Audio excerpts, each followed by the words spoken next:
na ito, marami kayong pangailangan. And we think na yung problems natin is greater than us. Pero gusto ko pong sabihin sa inyo that God is greater than anything. Ang Diyos natin ay mabuti. Ang Diyos natin ay tapat. Ang Diyos natin ang dakilang manggagamot. Ang Diyos natin ang Diyos na buhay. And anuman yung mga bagay na pinagdadaanan mo rin sa lugar na ito, believe in your heart that Jesus is able to do anything that you can ask or imagine. May gagawin ang Diyos sa buhay mo. Come on, just lift up your hands to heaven. Lord, we believe you are here. Alam namin may gagawin ka sa buhay namin. Ang ngalan mo, katulad ng kinanta namin, higit sa lahat. At Lord, wala kaming ibang itataas na ibang pangalan sa lugar na ito, kundi ang aming Panginoong Jesus lamang. Diyos na makapangyarihan sa lahat. Ang hari na mga hari. Diyos na mga Diyos. Lord, we welcome you in this place. Holy Spirit, gabayan niyo po kami sa aming pakikinig ng iyong mga salita. Dalangin namin, Lord, anuman yung mga distractions sa aming buhay. Pwedeng may bigatin ang mga pumunta sa lugar na ito. May mga prayer requests sila, Lord. But we believe that there is power in you na makapagpabago ng aming mga sitwasyon. At Lord, alam namin may ginagawa ka na. Ganon din, Lord, dalangin namin sa mga pag-iisip ng bawat isa sa amin. Kung meron man pong hindi gustong tumanggap ng iyong salita, na parang matigas na puso, maging pusong laman po ito na handang tumanggap ng mga bagay na nais mong ibigay sa kanila. At sino man, Lord, yung nauuhaw ay talagang mapupuno, mawawala ang kauhawan sa kanilang buhay. Sino man, Lord, yung mga tao na parang feeling nila it's the end of their road, meron kang ginagawang bagong daan sa kanilang mga buhay. Thank you, Lord, sa pagsama niyo po sa amin. Alam namin may gagawin kayo sa service namin ngayong umaga. In Jesus' name. Come on, sabihin nga natin sabay-sabay, Amen and Amen. Bago po kayo po, pwede bang batiin naman natin ang mga kapatiran natin sa lugar na ito. Can you just go out of your seats po? Alam ko medyo masikip, pero labas naman tayo sa ating mga upuan. Come on. Yung iba po, mga nasa paligid nyo lang yung nakamayan nyo. Pwede po bang umikot tayo? Ayan.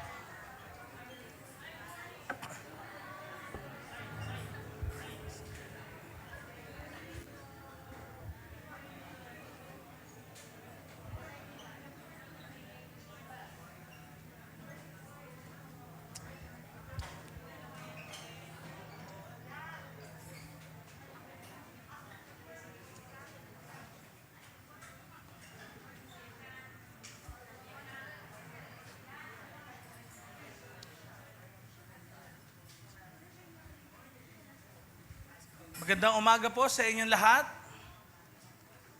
Magandang umaga rin sa akin.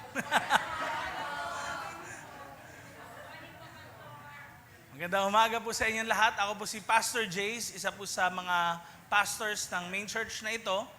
Ito po ang Radiance of God's Glory Global Harvest Church. Isa po itong family in the Lord, and kahit saan man po kayo galing, you are welcome dito sa lugar natin na ito, dito sa church family natin na ito. Alam niyo po, nakaka-excite dahil meron tayong bagong series. It's a new month na po ng Agosto, at konting tulog na lang din, alam ko, bare months na, amen? Napakabilis ng panahon, talaga grabe. Nung mga nakaraang weeks po, kung kayo ay nandito, ang naitackle po natin or naging series natin dito sa morning service at maging sa afternoon service natin is all about we multiply. Ito yung maganda na plano ng Diyos sa lahat ng mananampalataya na tayo ay hindi mag-isa lang, kundi tayo ay dumami by God's grace at gagamit siya ng mga tao na pwedeng hindi ganoon kagaling, hindi ganoon kahusay, walang magandang background, katulad po ng mga apostles na kanyang pinili. Pero sila po ay ginamit ng Diyos 2,000 years ago to bring about God's message of hope. Ang mensahe ng pag-asa sa buhay ng bawat isa sa atin. Na-discuss natin po before yung chapter 2 ng Book of Acts. Kung kayo po noon ay nakakasunod, next slide please. At ang mga apostles po na na advance. Ayan Ang mga apostles po ay natitipon sa isang lugar and bumaba ang Holy Spirit sa kanila. Nagkaroon sila ng boldness sa pag-share ng Word of God. At grabe po yung kanilang boldness na yon, kung kaya sa lahat ng mga taong dumadalo noon ng isang piyesta sa bansang Israel, next slide, ay tumayo si Peter ngayon at nag-preach ng salita ng Diyos. Wala po siyang ibang pinreach, hindi siya nag-promote ng mga beauty products, hindi rin po siya nag-entertain sa kanila. Ang pinreach niya ay salita ng Diyos, which is actually the gospel. Ito yung mensahe ng Diyos sa bawat isa sa atin, kahit anumang lahi, anumang kulay, anumang background mo sa buhay, anumang katayuan mo, nag-preach si Peter sa maraming mga tao. At alam niyo po, ang sabi ng Acts chapter 2 verse 41, marami sa mga nakarinig ng preaching niya ay naniwala at nagpabaptize. So, syempre, hindi lahat, dahil hindi naman lahat willing tumanggap sa Panginoon at sa mabuting balita niya. Pero ito yung kakaiba dahil dito nagmula ang pagsabog o pagputok, pagsimula ng Christianity sa balat ng lupa. 3,000 po ngayon na tao ang nadagdag sa grupo nila ng araw na yon. And later on, mababasa natin, pag tayo po ay nagbasa sa Acts chapter 17, verse 6, kung saan lumaganap na ngayon ang daming mga Christians, yun talaga nadadagdagan ng mga simbahan nila, maraming mga tao nadadala sa Panginoon. Later on, mababasa natin si Apostle Paul tsaka si Silas, na kung saan sila po ay nasa Thessalonica at that time. Ito po ay nalolocate sa Turkey ngayon, o Turkey ngayon. Ang sabi ngayon, when they, yung mga Jews na ito sa Thessalonica, could not find them, Paul and Silas, they dragged Jason. Ito po yung isa sa mga mananampalataya na convert sa lugar ng Thessalonica, and some of the brothers before the city authorities. Ang sabi ngayon ng mga tao sa kanila, tingnan niyo po, these men who have turned the world upside down. Grabe, no? Ang tawag sa kanila ay mga nagbabaliktad ng mundo. Now, bakit sinabi nilang nagbabaliktad ng mundo? Alam niyo po, kung tayo lang ay mabubuhay 2,000 years ago, ibang-iba ang kalakaran ng buhay sa panahon ngayon. Ang dami pong benefits na binigay ng Christianity sa mundo, and tinitake for granted lang natin ang mga bagay na ito. Ang dami pong naging benefits ng Christianity kung kaya na-enjoy natin ang freedom sa ating kapanahunan. Kahit basahin niyo po ang history, ang healthcare po, next slide, para sa lahat ay isinulong ng mga Christians ng 300 AD, 400 AD. Na ang gamot, hindi lang ito pang mayaman at pang may pera, kundi kahit pang mahirap din at walang kaya sa buhay. Ang schools po noon, para sa mga taong meron lang authority. Kapag ikaw ay slave, wala kang kakayahan na matuto o hindi ka eligible, hindi ka po pwedeng makapasok sa mga schools. Alam din ho naman natin, kahit ho nung panahon din ng mga Kastila, noon ho ay ang mga babae, hindi naman talaga sila yung nakakapag-aral or pinapayagan, mga lalaki lang din, ano? Pero sa totoo lang ho, pag tinignan din natin, kahit gano'n ang culture noon, ang mga Christians din po ang nagsusulong na ang education ay para sa lahat, regardless of gender, regardless kung kaya mo ba magbayad o hindi. Kung kaya, pag tinignan niyo po sa history, one of the oldest schools sa buong mundo, yung Oxford University. Tinatagpo ito ng mga Christians na dahil gusto nila, ang lahat ng mga tao sa mundo ay matutong magbasa at sumulat. Hindi po pwedeng, hindi sila marunong kasi bakit? Madaling maloko ang isang taong walang alam. Amen? Kaya marami sa atin napapaniwala sa fake news, napapaniwala sa sabi-sabi, sa hindi confirmed kasi kulang sa kaalaman. Kung kaya, ito yung goal kahit din natatagpo ang Harvard University. Pag tinignan niyo po sa history 400 years ago, ganito po ang reason ng mga founders. At noon po, walang human rights. Ang may right lang ay yung mga merong pwesto, yung mga may authority. Ang may right lang, most of the time, ay mga lalaki lang. Lalo na pagdating sa lupa. Ganun ho ang buhay noon. At kung slave ka, kung meron kang pagkakautang, di mo pwedeng basta-basta yon na mabaliktad at sabihin na meron kang right. Kasi ngayon, kung ikaw ay may malaking pagkakautang, ikaw ay magiging alipin ng pinagkakautangan mo. At mawawala yung right mo bilang tao. Ganun ho ang buhay noon. Ang mga Christians din po ay lumaban sa slavery. Pagkakaalipin ng mga tao. Human trafficking. Yan ang mga ilan sa mga benefits lang ng Christianity na makikita natin ngayon. Ganun yun, no? Healthcare, school, kaya rin may mga cross sa mga ambulance, sa mga hospitals. Yan ho talaga ang reason. Kaya kung makikita natin, ang benefit ng Christianity, napakabuti talaga. Amen? Kasi I believe kung ano ang puno, yun ang bunga. So kung si God ay mabuti, ang mga sumusunod kay Jesus, kay God ay mabuti. At ang ginagawa rin nila ay mabuti. Kung kaya, ang ating series, brand new series, ngayong buwan po na ito, introduce natin, is all about good news.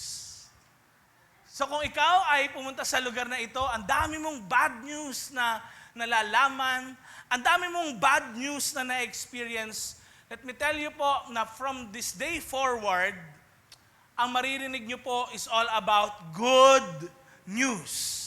Pwede bang sabihin mo sa katabi mo, God is good? God is good. Amen? God is good. At sa mga nagtatanong po sa akin, kung kamusta po kami, okay naman po kami by God's grace. Ano? God is good. Si Lord ang may control sa lahat. Minsan, nakakapagod lang i-explain, di ba? Halimbawa, may isang lumapit sa'yo, kamusta? Siyempre, sasabihin mo lahat, tapos biglang may susunod ulit na lalapit, ulitin mo ulit, di ba? Ganon, Kailangan consistent din yung mo, sasabihin nyo, no? Pero siguro take ko na rin yung time na ito. Sa mga di po nakakaalam, ang asawa ko po ay nanganak na, by God's grace. Ako rin po at kami ay parents na ngayon. Amen? At nung Wednesday po, actually, hindi ako makatulog. Kasi sabi ko, tapos naiyak ako, tapos pumapasok sa isipan ko, mako-convulsion daw yung asawa ko. And then, nagpe-pray ako kay Lord, ganyan. Wednesday pa lang nun. Then, Thursday, biglang sabi ng asawa ko, ang taas daw ng BP niya, ganyan. 160/90. Nag-170 nung pumunta po kami kagad sa hospital. Nung time na yon, nagdadalawang isip pa kami, uwi na lang ba kami or punta ng hospital. Pero pinili po namin pumunta ng hospital. Then, biglang nagulat na lang siya na manganganak na pala siya ng araw na yon. Pinanganak po ang aming anak ng 34 weeks, so kulang siya sa buwan. Kaya nasa NICU po siya sa mga oras na ito and nagre-recover. Sama niyo po kami sa prayers, amen? But God is good, amen? May ginagawa ang Panginoon. At alam niyo po ba, sometimes ganito rin nare-realize ko, kakaiba si Lord. Kasi wala naman nangyayaring miracle kung something na parang alanganin hindi nangyayari, di ba? Parang kung normal lang ang isang bagay, walang himala, di ba? Pero we believe na nilagay ito ni Lord kasi ang series din natin ngayon is all about good news. May gagawing good news si Lord sa ating mga buhay. Sabi mo nga sa katabi mo, may good news si Lord sa iyo. Amen? Praise God. Ang good news po sa Bible ay tinatawag po na, pakita natin, Euangelion. So kung sa Pilipinas, narinig nyo na po yung word na ebanghelyo, yan. Yung word na evangelism, or evangelion, yan yung word, Ang Bible po sa New Testament ay naisulat sa Greek. Ang gospel po ay, ang word na ginamit dyan, Euangelion. Come on, say it with me, Euangelion. Ang Euangelion po na ito ay, ibig sabihin niya, good news. Good tidings. At commonly po, itong word na ito, ginagamit para daw po i-describe yung isang major public announcement. Anong announcement yun? Na meron daw pong military victory. Nagtagumpay sa gyera, ganyan, O kaya naman daw, merong pinanganak na bagong hari. Ganyan siya. Yan ang ibig sabihin po ng gospel. Huwag niyo po kaagad iisipin na ito ay religious term. 2,000 years ago, actually, next slide, 9 BC, meron pong preserved na Priyan calendar inscription na kung saan nakalagay po dyan, nakasulat yan, sa Greek, na si Emperor Augustus Caesar ay bagong hari na itinatayo at that time. So, sinabi doon, Euangelion. Yun yung ginamit na word. Dahil bakit? Meron daw bagong ruler. Tapos, parang sabi ko nung ginagawa po namin itong series na ito, bagong ruler. Anong month ngayon? August. Tapos si Augustus Caesar din, nung time na yon, sa kanya ginamit yung yung unang gamit ng Euangelion na ito. Then, sa Bible, makikita naman po natin na si Jesus, siya yung good news na hinahanap ng bawat isa sa atin. Alam niyo po, next slide please, ang gospel ay pahayag ng Diyos na iniligtas tayo ni Jesus mula sa kasalanan. Binayaran niya po ito ng sarili niyang buhay, yung mga nagawa nating hindi maganda, para maging kabilang tayo sa kanyang pamilya. Kaya hindi po talaga tayo part ng family ni Lord agad-agad dahil sa, hindi lang natin nare-realize, may kasalanan pong humahadlang kung bakit hindi tayo po pwedeng makapasok sa kaharian ng Diyos. Imagine niyo po ganito, Meron kang bahay. Sino ditong may tinitirahan na bahay? Okay. Papasukin mo ba yung alam mong tao na may kasalanan?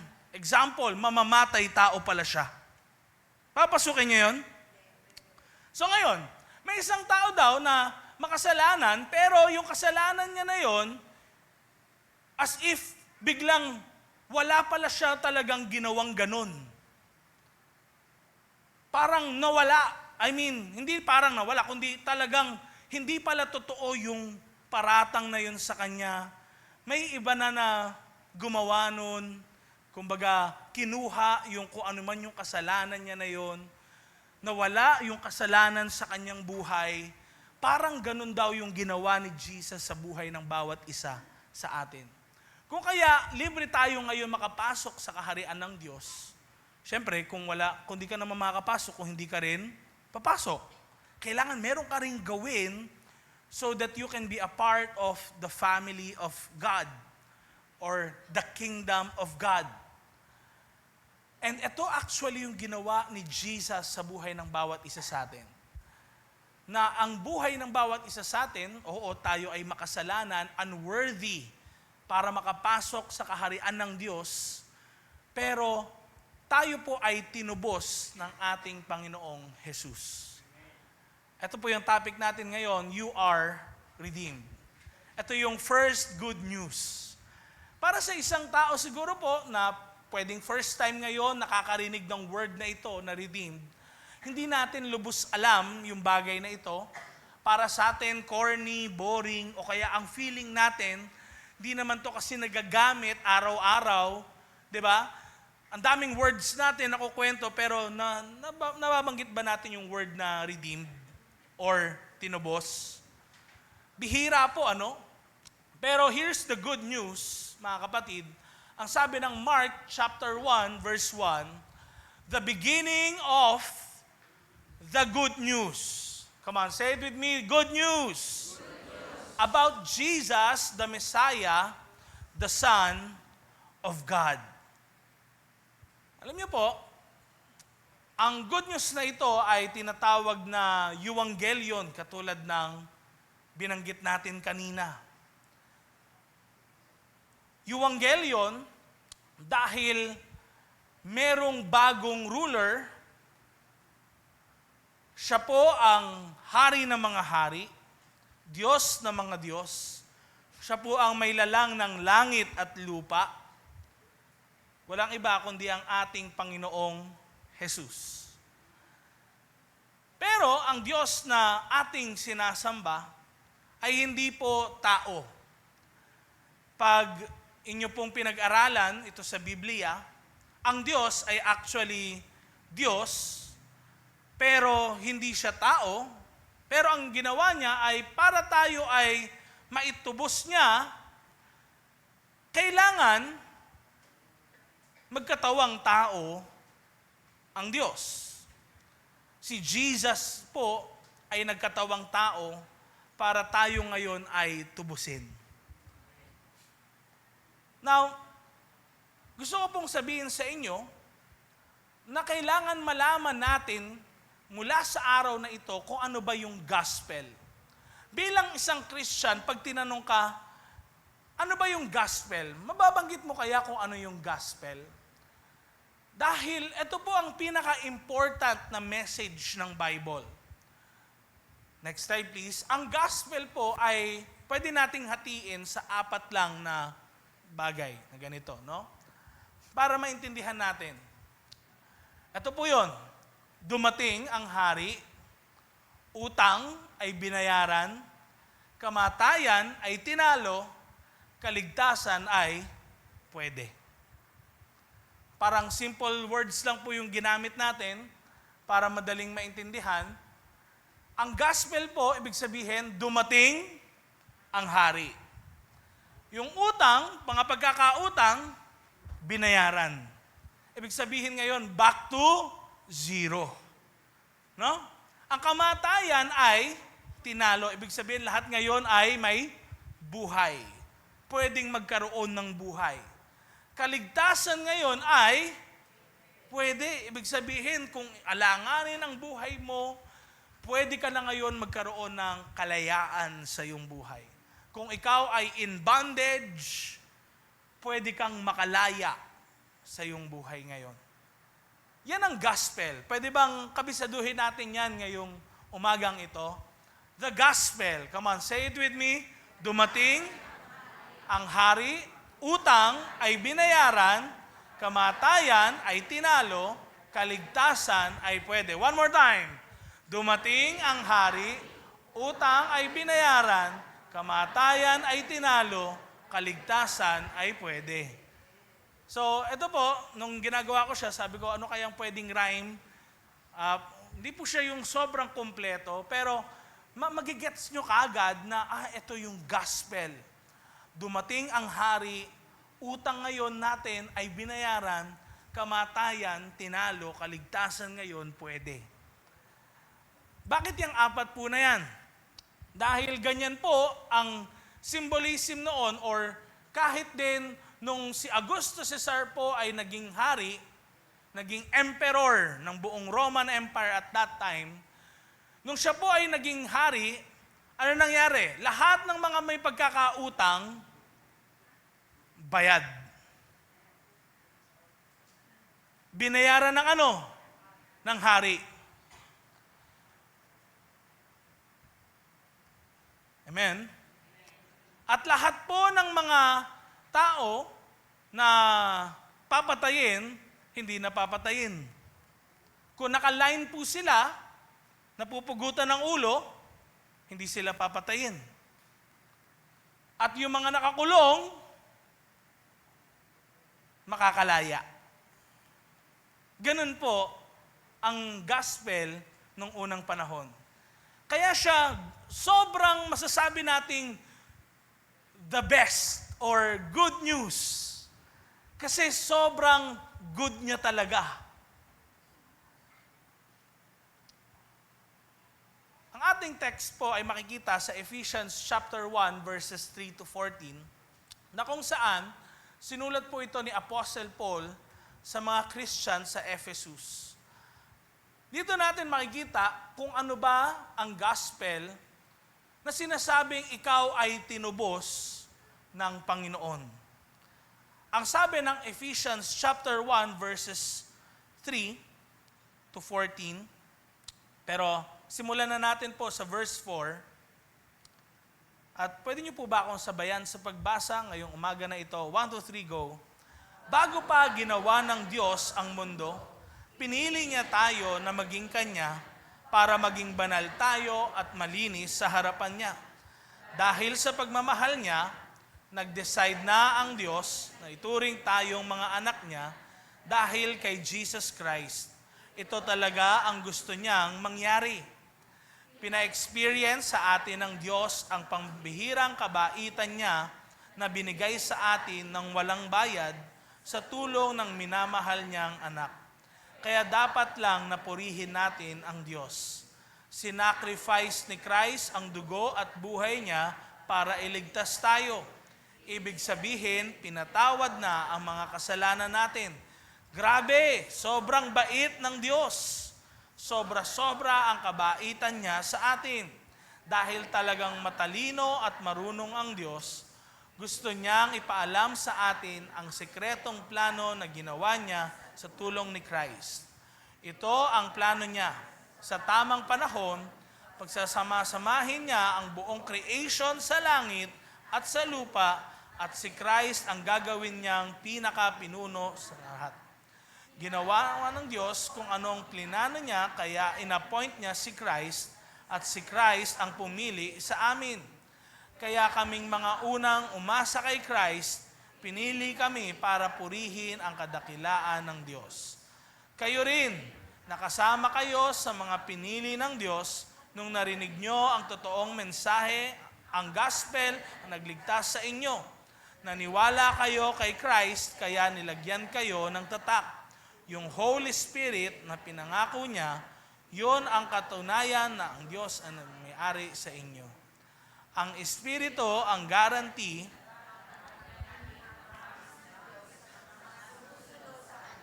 siguradong palalayain niya tayong lahat.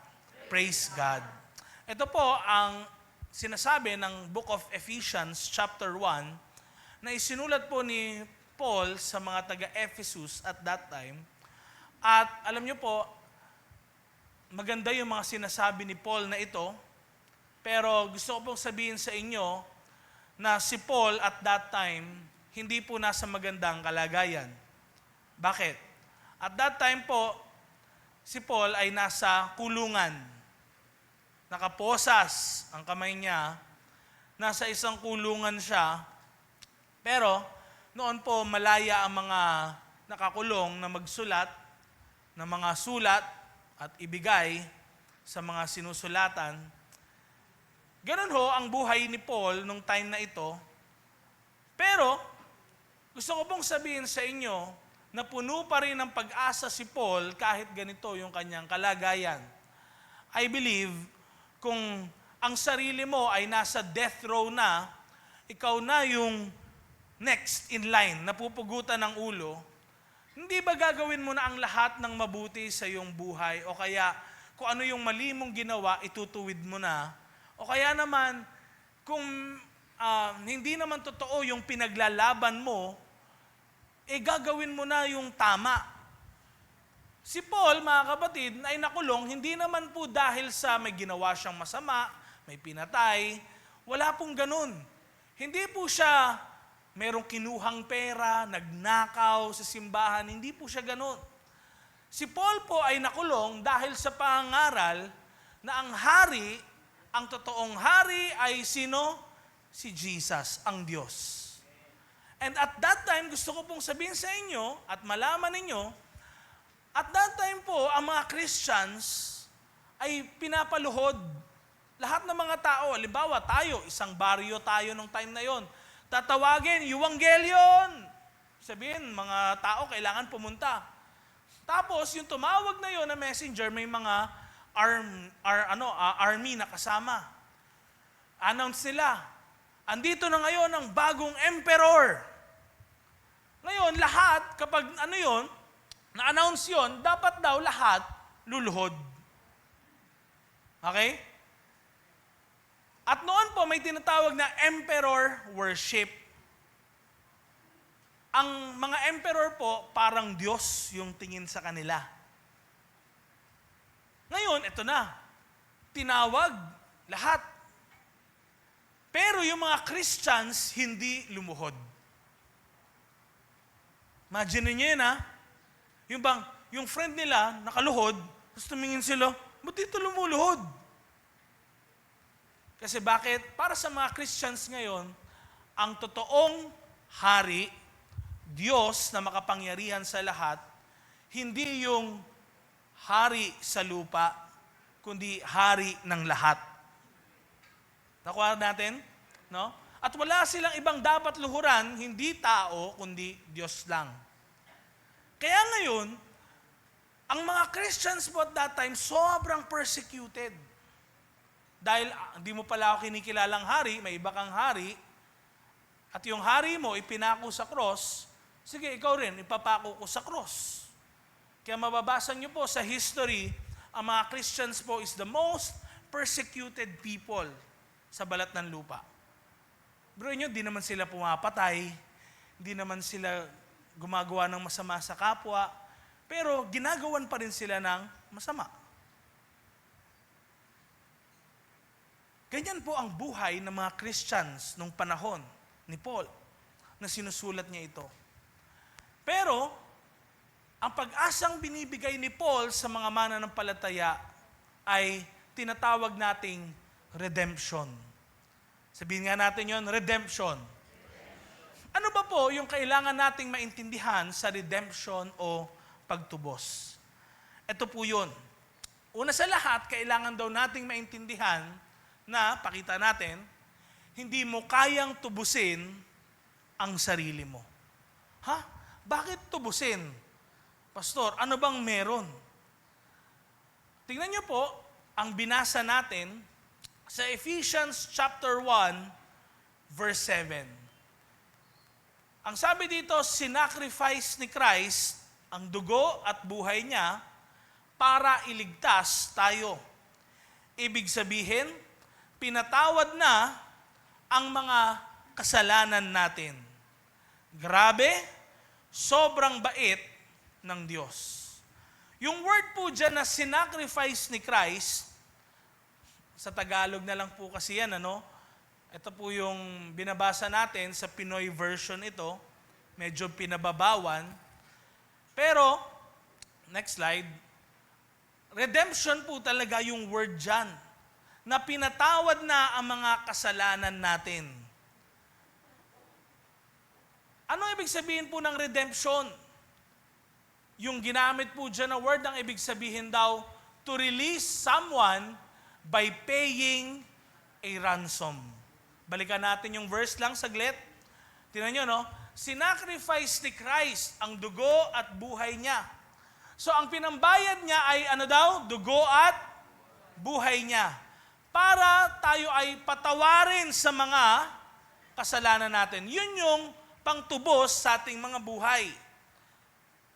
Ngayon, para natin po ito maintindihan maigi, kailangan tignan natin bakit sinasabi ito, yung redemption na word, ni Paul sa mga taga-Ephesus.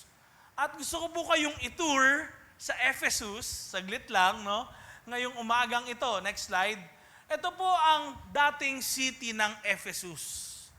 Sila po ang may pinakamalaki na city, third largest city sa buong mundo 2,000 years ago. Noon ho, over 250,000 yung nakatira sa lugar po ng Ephesus.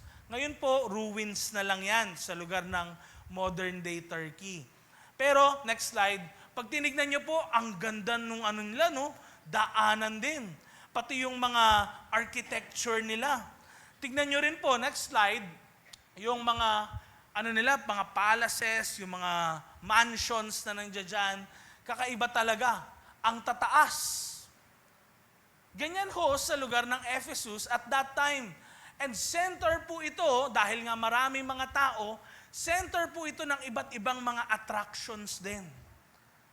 So, ang ganda na ng lugar nila, talagang dinadayo sila ng napakaraming mga tao, 250,000 yung nakatira doon at nadadagdagan pa. Next slide. Meron din po silang isa sa pinakamalaking theater nung time na yon. 24,000 hanggang 25,000 na tao yung pwedeng umupo doon sa theater nila na yun. So, anong meron sa Ephesus? Grabe, center pala talaga siya ng trade, center siya ng mga businesses, ang dami nga kasing dumadayo, ang yayaman pala ng lugar na ito. Pero alam niyo po, isa sa nangyayari sa Ephesus dahil siya ay center ng business, ng trade, nagbebenta ho ng mga alipin. Okay? So, kaya kinakausap ni Paul ang mga taga-Ephesus na ito, ng mga Christians, dahil sa lugar po ng Ephesus, uso ang mga alipin. Bakit alipin? Ano bang ginagawa sa mga alipin at that time? Binibenta, meron silang halaga. Tapos, kung sino yung magbabayad, magiging kanya na yun. Nakuha po natin? So, dito sa lugar na to ng Ephesus, mga kapatid, meron palang mga alipin. Anong connection ngayon ito sa buhay ng bawat isa sa atin ngayon? Pwedeng noon po, oo, merong physical na mga alipin, totoo. Pero next slide, ang point ni Paul, lahat po tayo, lahat ng tao na nabubuhay dito sa lupa, ay spiritually talaga alipin naman ng kasalanan. So noon, kung merong master na nagbebenta ng mga alipin, ang owner muna nung mga alipin na yon ay yung nagbebenta bago sila ilipat dun sa bibili ng mga alipin na yon. So imagine niyo po yung picture na ito, no? Ganito yung nalintulad ni Paul ang buhay ng bawat isang tao na hindi pa nagkakaroon ng relasyon sa Diyos. Na hindi tumatanggap ng gospel or good news. Lahat tayo ay spiritually parang alipin.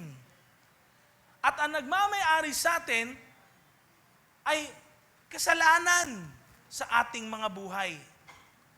Ang sabi nga, tignan niyo po John chapter 8 verse 34, si Jesus ang nagsabi, "Very truly I tell you, everyone who sins," ano daw?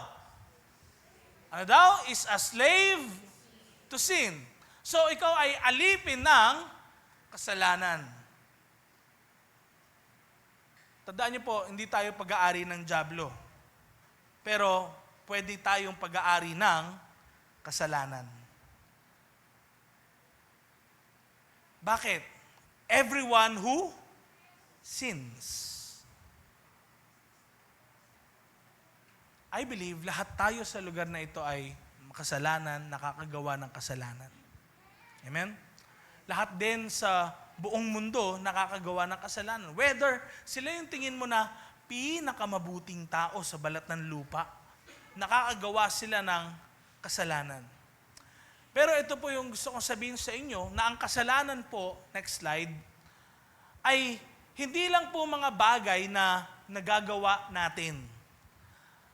Kundi, ang kasalanan din po ay mga bagay na nagiging master ng buhay natin. Yun na yung nasusunod sa atin. Example natin.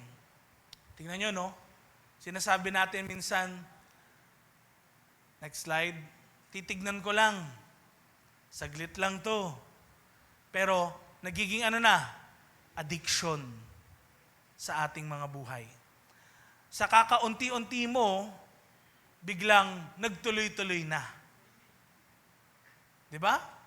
O kaya, sinabi mo lang, teka, parang nabitin ako. Next slide, isa pa. Hanggang sa hindi na natapos. Ganun ho ang nangyayari sa atin pagdating sa kasalanan. Na minsan ngayon, ayaw natin sundin kung ano yung gusto ni Lord.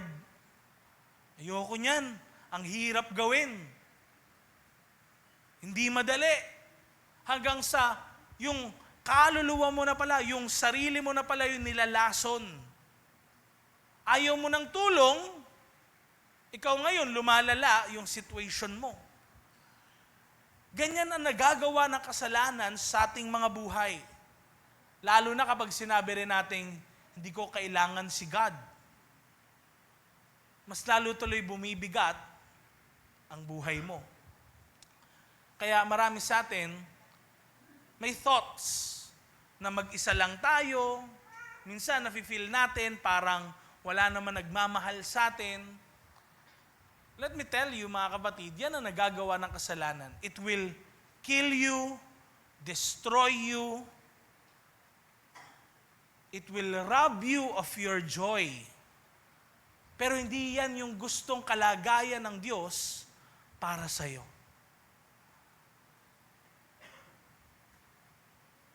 Kailangan nyo pong maintindihan na ang pagiging Kristiyano, hindi po ito yung parang perfect na yung mga taong pumapasok sa church.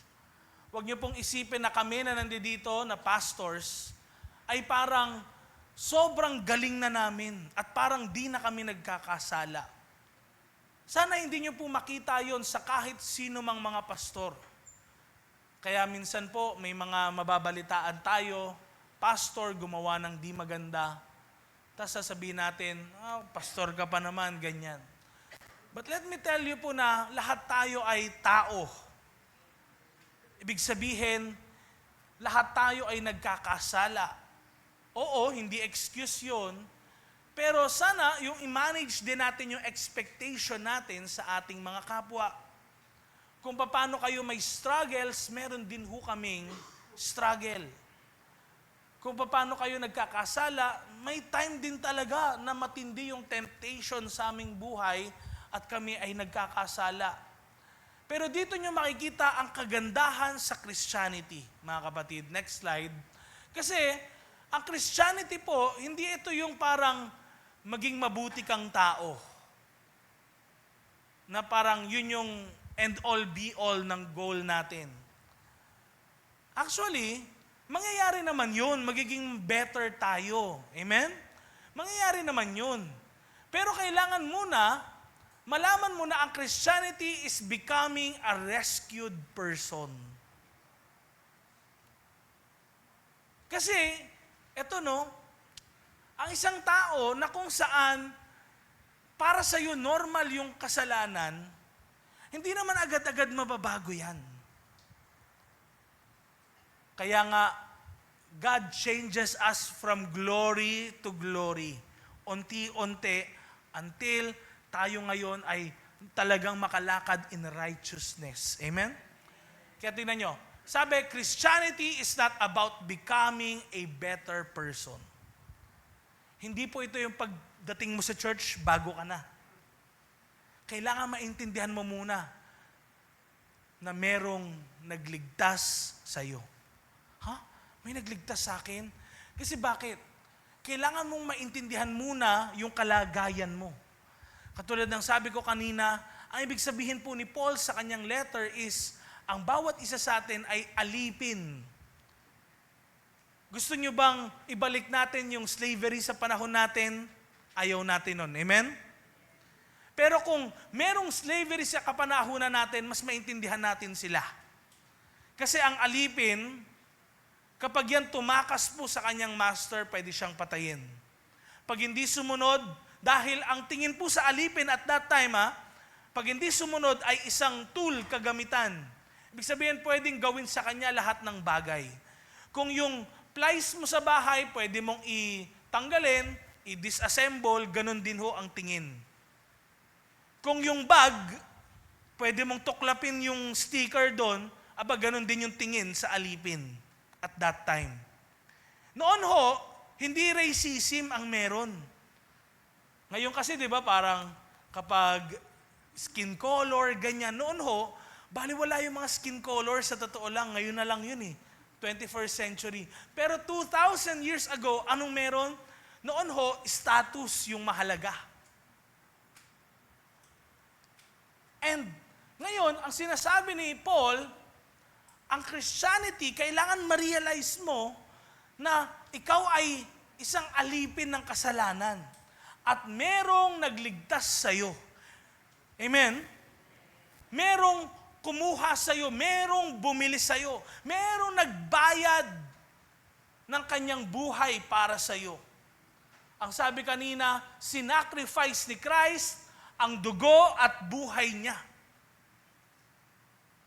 Kailangan po nating malaman, pangalawa, na ibig sabihin ng redemption ay kailangan po bayaran ang pinakamalaking pambayad.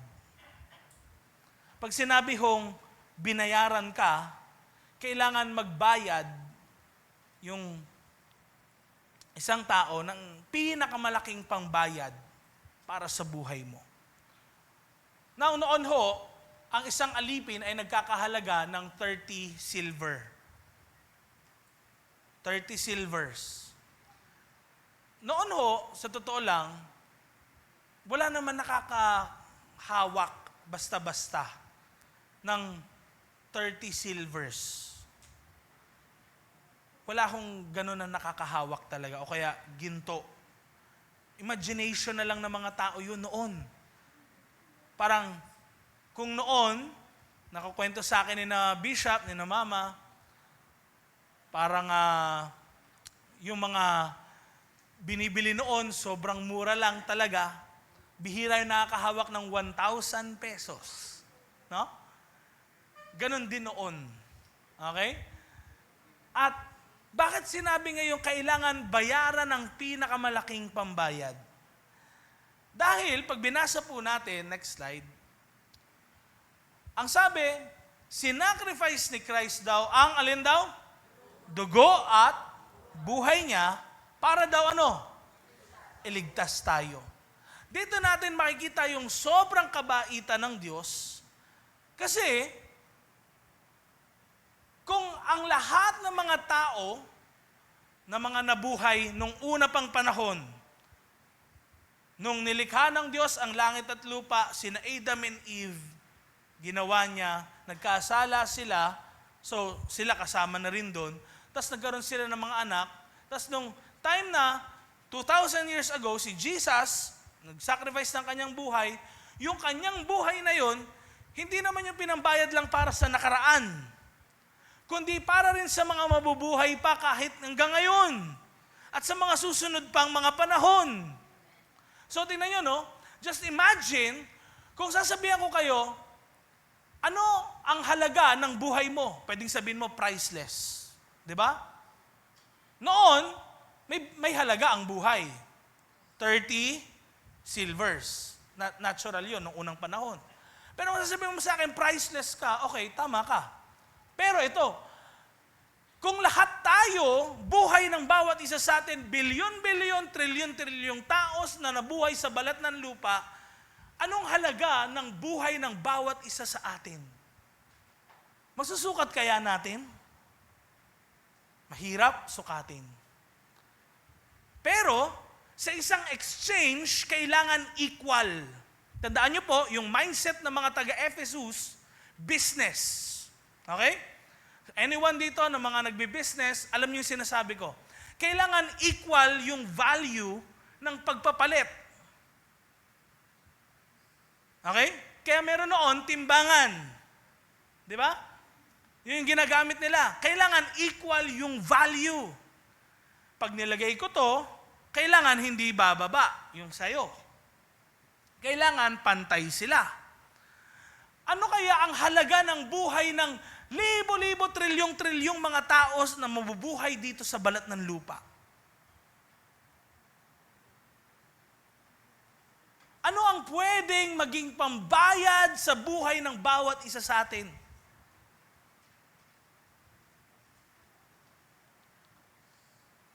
Ano kaya yung, kung tao lang, buhay ba ng isang tao kayang ipambayad para sa bilyon-bilyon at libong mga tao? Parang hindi equal, no? Di ba? Kita nyo ngayon? Hindi equal. So what Paul is saying ngayon, si Christ, tinan nyo sinacrifice ni Christ. Pag binasa nyo yung baba, tinan nyo yun, sabi grabe, sobrang bait ng, sino si Christ? Sino yung nag-sacrifice ng buhay niya? Si Christ, di ba? Sino ngayon yung mabait na nag-sacrifice ng buhay niya? Makikita pa lang natin sa buong verse na ito kung sino ang Diyos. Ang Diyos, nagkatawang tao,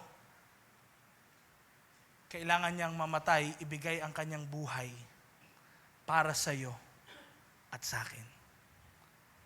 Bilyong-bilyong tao, trilyong-trilyong tao na nabuhay noong una pang panahon hanggang sa susunod na mga panahon.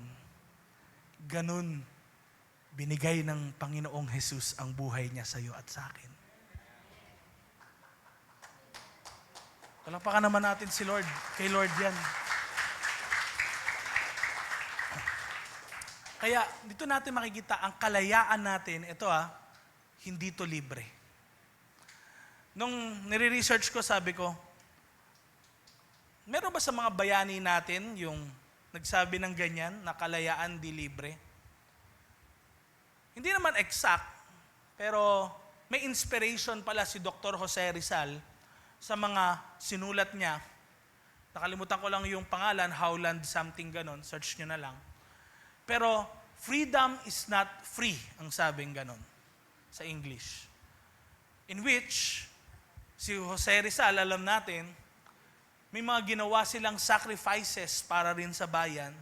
Yung mga katipunero natin noon, para makalaya tayo sa pang-aalipin ng for 333 years dito ng mga Espanyol. Alam niyo po, meron silang sinasacrifice para sa kalayaan. At para maging malaya ka, kailangan may mawalan na kabila. Para makuha ka, kailangan mawalan sila. Tingnan niyo, no? Buhay ng Panginoong Jesus, binigyan niya tayo ng atensyon, panahon, doon ipinakita ng Diyos ang pag-ibig niya sa buhay ng bawat isa sa atin. Kaya sabi ng 1 Peter chapter 1 verse 18 to 19. For you know that it was not with perishable things, such as silver or gold, that you were redeemed from the empty way of life handed down to you from your ancestors. So, hindi daw tayo tinubos ng ginto at pilak.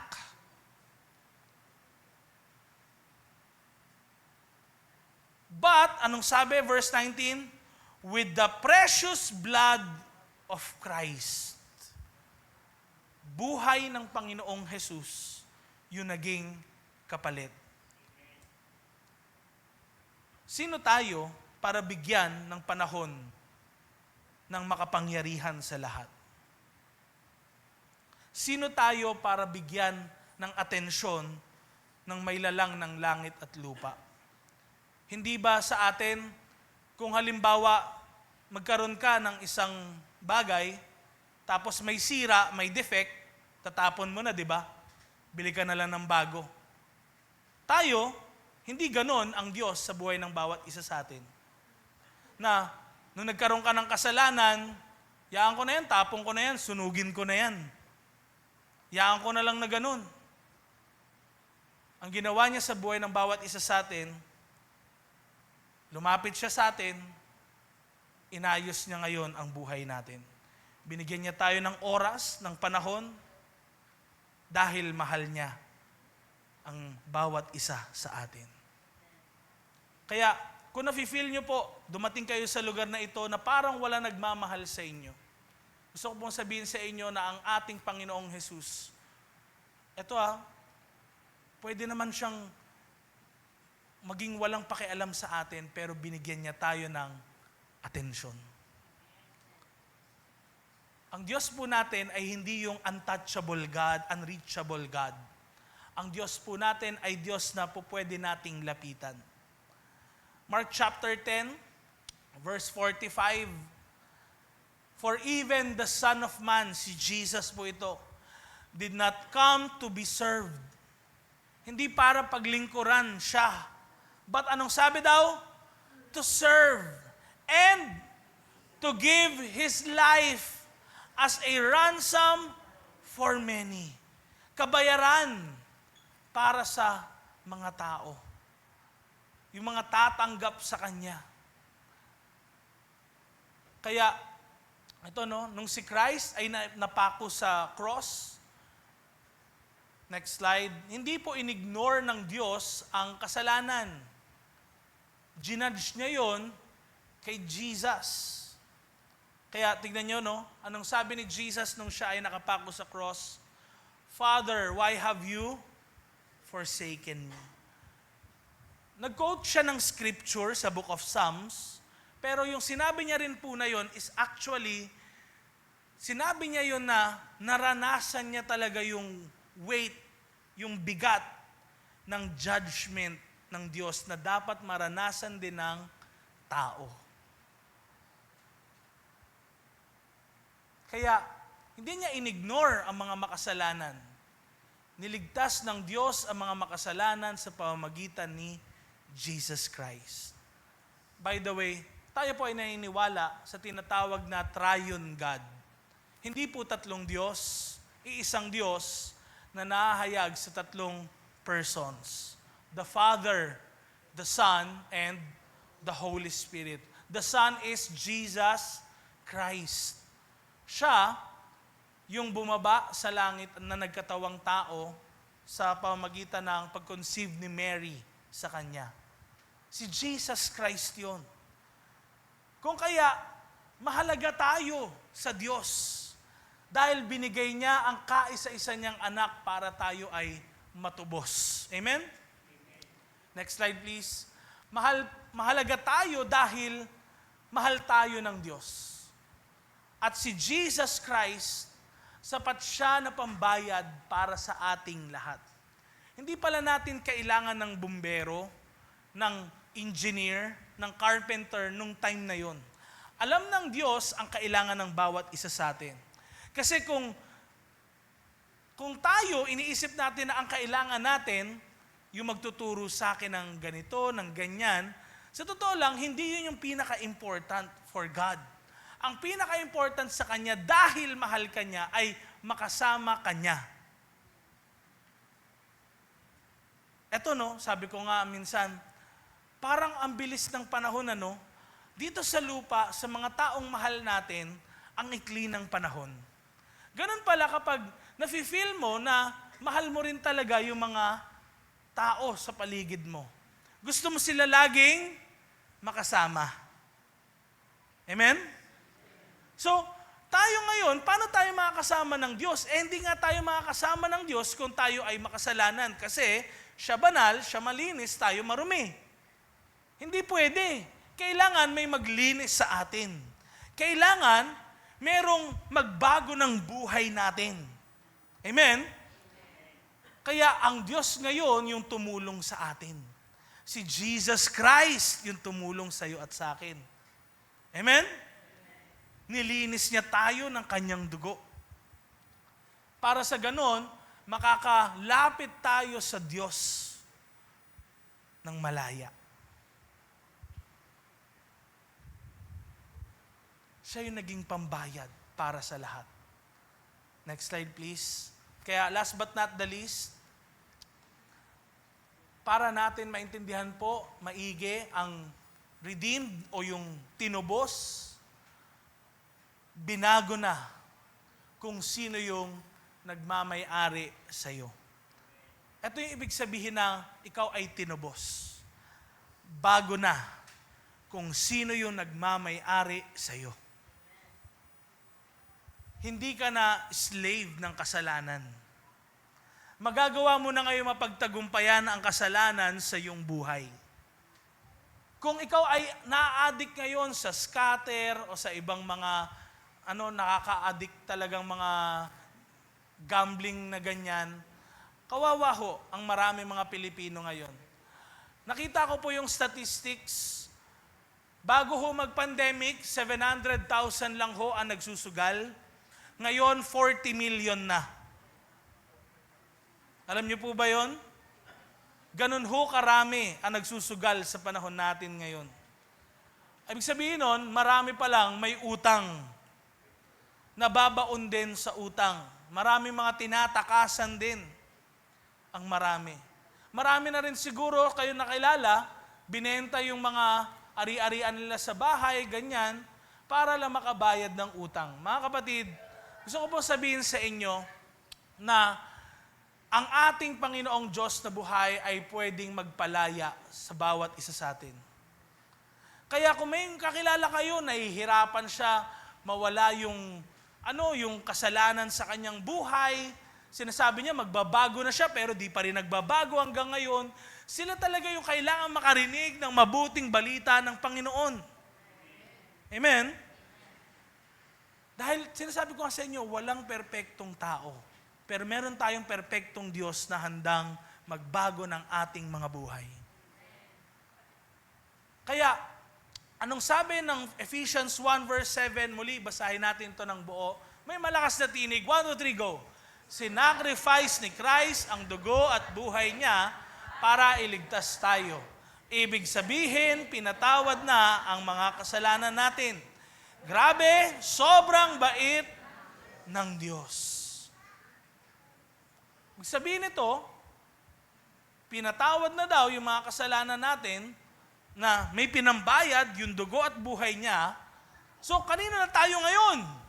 Sino ngayon ang nagmamay-ari sa iyo at sa akin? Ang Diyos. Amen? Kaya ito hindi lang gusto ng Diyos pala na tayo ay makalaya sa pagkakaalipin.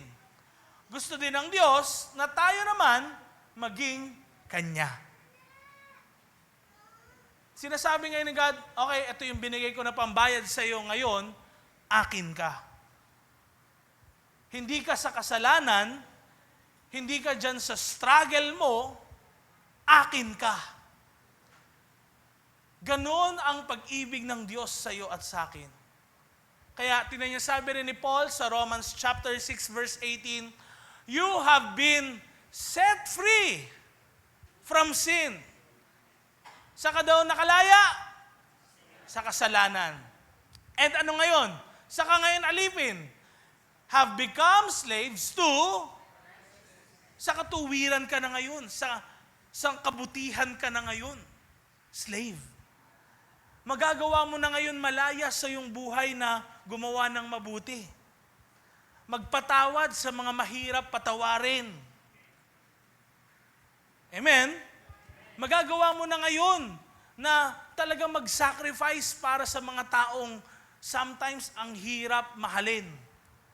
Katulad na lang ng mga kapatid natin, kahit anong tulong minsan ng iba sa inyo, sa kanila, parang kapag sila may pera, di kayo tinutulungan. Di ba? Sometimes ganun tayo eh.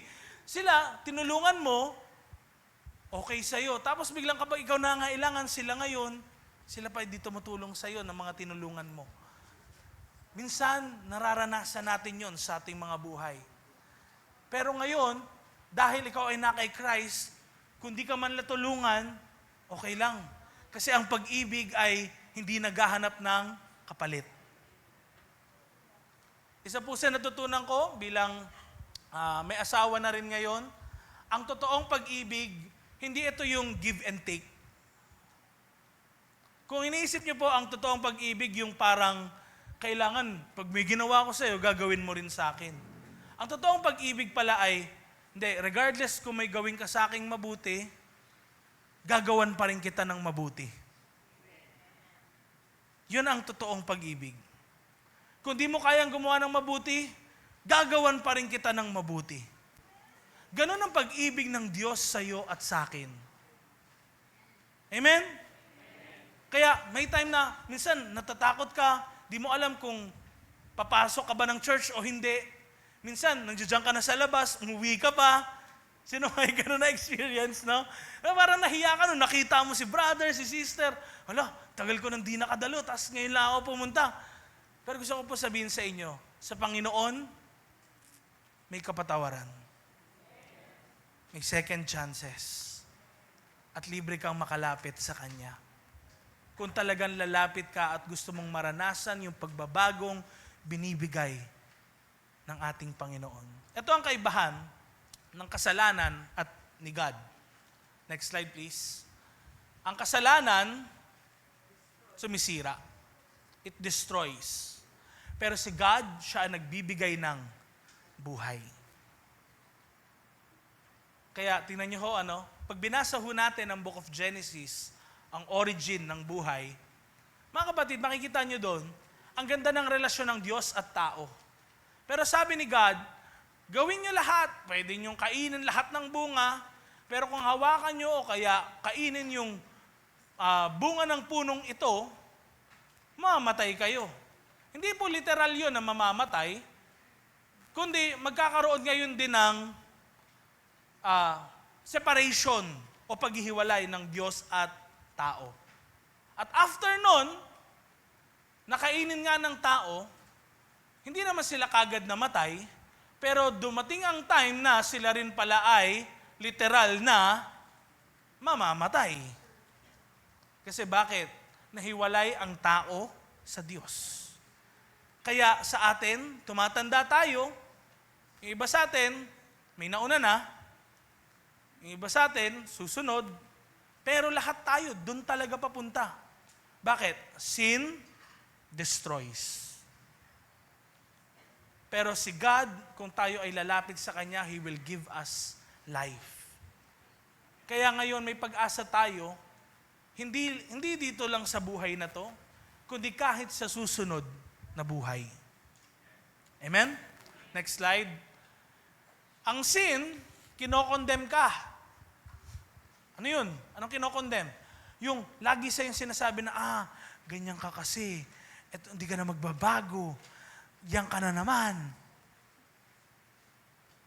Kay God, nire-restore ka. Pinapanumbalik yung lakas mo.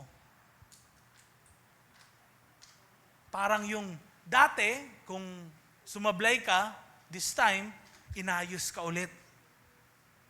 Amen? Next slide. Ang sin, Makita natin? Sin, what? Enslaves. Pero si God, nagpapalaya. Dati nakaposas ka. Nakakulong ka. Sa Panginoon, merong kalayaan. Kaya dito na po tayo magtatapos sa verse din na ito. Isaiah 43, verse 1. Sabi niya, "Do not fear, for I have redeemed you. I have summoned you by name. You are mine." Kaya sa sinasabi na, you are redeemed, ikaw ay tinubos, parang sinasabi rin ng Diyos, hindi ka sa kasalanan mo, akin ka. Kaya, next slide, hindi ikaw yung addiction mo.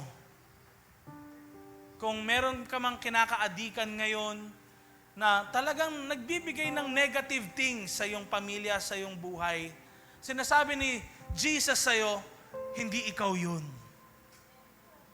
Hindi ka dyan sa kanila. Next slide. Kung ikaw ngayon na de-depressed, hindi ikaw yung depression mo. Amen? Kung hindi magaganda yung nangyayari sa iyo itong mga nakaraang araw, mga nakaraang linggo, hindi ikaw yan. Hindi ka dyan. Hindi yan yung lugar na pinlano sa iyo ng Panginoon. Lalo na kung marami kang failures sa iyong buhay. You are not your failures. Amen? At lalo na kung nagkamali ka rin ng desisyon. And sometimes, nagagawa natin talaga yon. Pero hindi ikaw yung maling desisyon na yon. At gusto ko sabihin sa iyo ngayong umagang ito, iwan mo to sa iyong puso. Sabihin mo, ako ay sa Diyos. Amen? Ikaw ay sa Diyos. For our closing message, gusto ko pong basahin ito. Mahal ka ng Diyos, kaya ibinigay niya si Jesus para tubusin tayo sa kasalanan. Amen? Ganito tayo minahal ng ating Panginoong Hesus. Ito yung good news sa buhay ng bawat isa sa atin. Ganyan niya tayo kamahal. Kaya ano yung pwede nating gawin mula sa araw na ito? Pagkatiwalaan siya ng ating buhay. Merong kanta, "In Christ alone, I place my trust." Nung time din po na hindi ko pa alam kung ang aking asawa ay manganganak na, biglang pumapasok po sa akin habang nagdadrive ako, kasi walang mapag-parkingan po doon. Umuwi muna ako at papunta na kami ulit pabalik. Pumapasok sa akin yung song na, "In Christ alone, I place my trust." Na kung tinitingnan natin ang sarili natin, parang yung situation natin, parang nakaposas tayo, enslaved tayo ng fears natin, ng worries natin. Kung bigay natin sa Panginoon yung trust natin. Alam niyo po yung last lyrics doon, ang sabi, "In every victory, let it be said of me, my source of strength, my source of hope is Christ alone."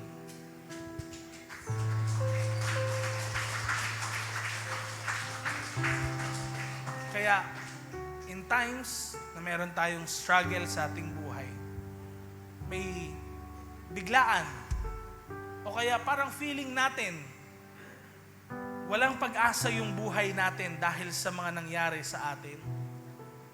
Yung identity natin, kung kanino tayo, kay Lord lang. Tayo tayong lahat, come on. Let us sing this song. Christ alone, I place my trust and find my glory in the power of the cross.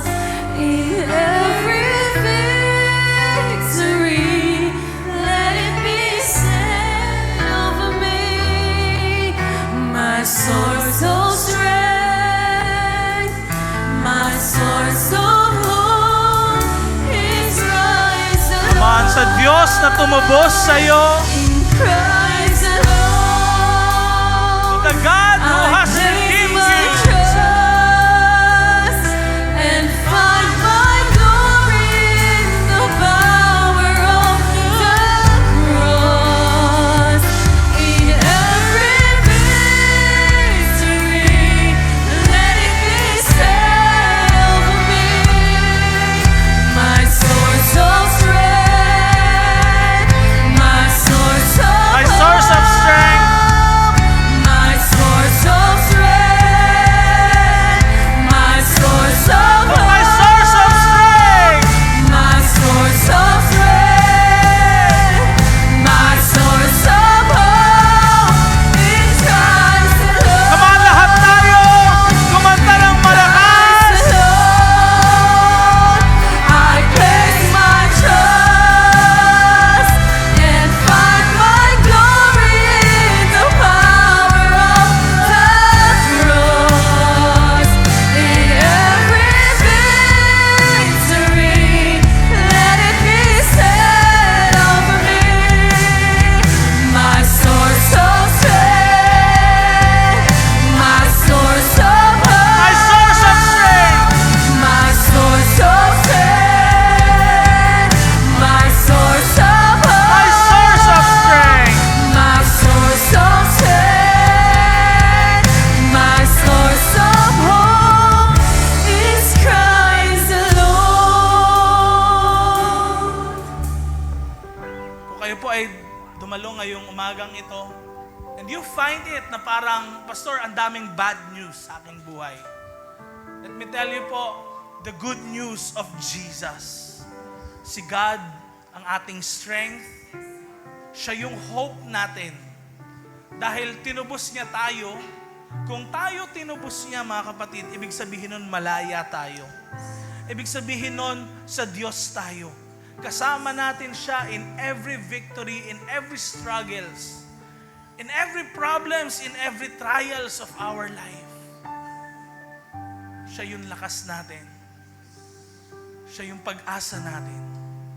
Lord, dalangin ko po, lahat ng dumalo ngayong morning na ito, pwedeng meron silang mga challenges sa kanilang buhay or maraming bad news. But Lord, mangingibabaw ang good news mo. At meron kang ginagawa, what the enemy meant for evil, Lord, alam namin, kaya mo itong baliktarin. Kung paano, Panginoon, kumilos ka noon, kaya mong gawin ngayon. Lord, we believe that there is healing in you. May recovery sa iyo, Panginoon. Merong pag-asa sa iyo, Panginoon. Merong provision sa iyo, Panginoon. Kiniklaim namin ito. In the name of Jesus Christ, our Lord. Amen and amen. Come on, let's give Jesus the best clap of praise. And tuloy pa rin po,